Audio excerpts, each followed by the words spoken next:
مساء الخير. انا اسمي نريمان، واحده من ضمن البيشنتس اللي فخوره قوي اني اكون من البيشنتس بتوع الدكتور اشرف قورة. انا عايزه احكي بس الستوري بتاعتي يمكن تكون مفيده لاي حد عنده نفس الحالة بتاعتي. أنا مولودة أصلاً وزني كبير، وبعدين فضلت طول عمري بعاني من السمنة المتوسطة اللي هي ما بين 80 كيلو ولحد 85 كيلو، وأنا وزني 165 سنتي. عملت دايتس كتيرة وعملت تجارب كتيرة في إني أخس وكده، وفعلاً كنت بخس أوزان كتيرة، بس كنت كل مرة بخس بلوز ويت، بس بلوز هيلث برضو، يعني بفقد جزء من صحتي، بفقد جزء من عضلاتي، ما بقدرش أطلع السلم مع إني وزني أصبح صغير، لكن ما بقيتش قادرة إني أعمل الأكتيفيتيز حتى الطبيعية بتاعتي. وبعدين تابعت مع دكتور أشرف بالصدفة، يعني كده أنا كنت تعبت شوية فخسيت، فقلت واي نوت إن أنا أتابع مع يعني دكتور تغذية متخصص.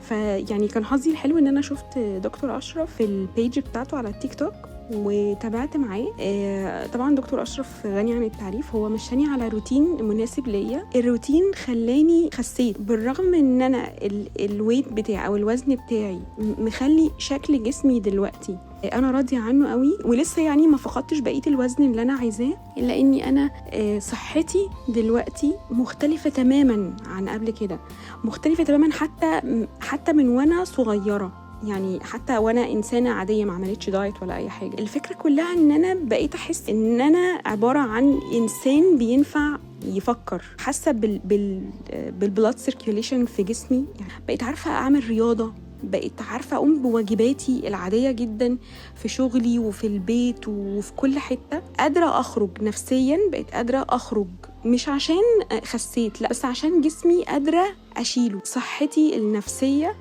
وصحتي بتاعت العضلات وأعصابي وكل حاجة فيها والأنيميا بتاعتي، كل الحاجات دي اتحسنت. الفكرة كلها ان انا فعلا عايزة اوصل مسج لكل حد عايز يخس، عايزة اقول له خس صح.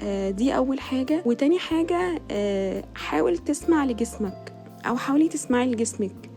انا ما كنتش عارفة ان جسمي انا كنريمان في حاجات معينة ممكن يعني احس بيها، لكن دلوقتي بقيت يعني صحتي اتطورت لدرجة ان انا بقيت عندي وعي بان ايه هي الحاجات الطبيعية اللي المفروض انا جسمي يبقى نشيط وقتها، وايه هي الحاجات الطبيعية والاوقات اللي المفروض انا ابقى بلعب رياضة بيها، وامتى جسمي يبقى الطاقة بتاعته قليلة، فلما يبقى قليل اقدر اكل ايه فالطاقة ترتفع. الفكرة كلها كمان ان انا دلوقتي راضية عن نفسي قوي قوي قوي في حتة الاكل. انا حاولت اكل كربوهيدرات بس ما عرفتش يعني خلاص بقى النهم عندي للكربوهيدرات اختفى تماما. في برضو روتين اللي الدكتور اشرف بيديهوني، روتين يعني more than perfect، مساعدني قوي قوي ان انا افضل طول اليوم فايقة، ما بحتاجش كمية الكافيين اللي انا كنت بحتاجها قبل كده. بقيت احس فعلا بان انا عايشة،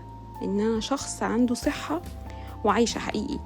بيتهيألي ده باين قوي من الصور اللي موجودة، إن يعني في الأول أنا كنت إيه ودلوقتي بقيت إيه، وأنا لسه فعلا هكمل خسسان. الفكرة كلها إن أنا عايزة أوصل لكل واحد وكل واحدة عايز يخس، خس صحيح، بس خس مع الشخص الصح اللي يساعدك، اللي فاهم قوي، واللي فعلا هيخليك تفقد وزن، بس برضو هيحافظ لك على حياتك وهيحافظ لك على الاكتيفيتيز بتاعتك. انا مش عايزه تبقى شهادتي مجروحه عشان دكتور اشرف هو الدكتور بتاعي، بس انا لما تعبت ورحت المستشفى الدكاتره قالوا لي انتي اللي انقذك في الحاله اللي كنتي تعبانه فيها قوي دي، هو دي انتي كنتي صحتك قادره تتحمل الألم والمرض اللي انتي تعبتي بيه ده. يعني لكم أن تتخيلوا ان انتوا يعني اما بتبقوا عاملين شوية دايت خفيف بيجيلكوا هبوط وصداع ومعرفش ايه. يعني انا بقى في عز الدايت بتاعي مش قاومت مرض، لا، قاومت مرض تقيل كمان، ودخلت بيه المستشفى وطلعت منه بني آدم عادية، يعني عندي الحمد لله صحة كويسة. بجد خسوا صح، خسوا مع الشخص اللي انتوا تستأمنوه فعلا ان هو يعمل لكم الرود ماب بتاعه الخسان بتاعتكم.